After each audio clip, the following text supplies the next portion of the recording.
it's worth talking that out. The other thing that can happen as you talk these things out with your child, by the way, when you're talking these things out, don't sit at the table face to face talking this out. It's not going to work. Be driving, so you're shoulder to shoulder, or be be walking or something shoulder to shoulder. You're going to get. It's going to be easier for a young person um to be able to deal with these hard emotional topics.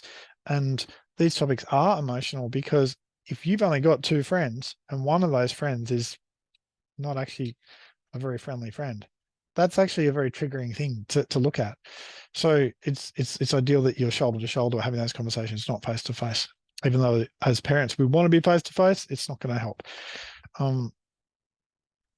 Yeah, and so for friendship skills, really, the peers course is the big course for friendship skills. If your child hasn't yet done peers, definitely organize that because that's 14 weeks of friendship skills week after week.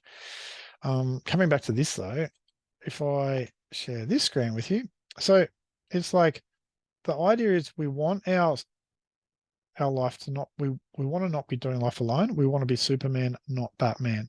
And an example of that is it's like, well, why? What are the benefits? Because sometimes our young people only see the downsides of working with others. I have to compromise. I don't get to do what I want.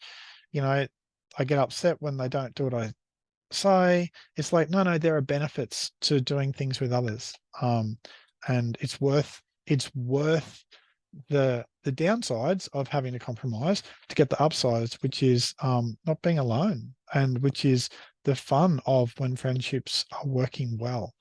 So we look at that in session 9, and session 9 is really good because for some of our young people, this is the first time they've understood that being alone is not an ideal long-term option. There's times when we want to be alone, and that's normal, and everyone wants that, and that sort of solitude time of, say, maybe walking along a beach on your own, just thinking, like that's normal and healthy and stuff like that at times, but we don't want to be living 100% of our time isolated.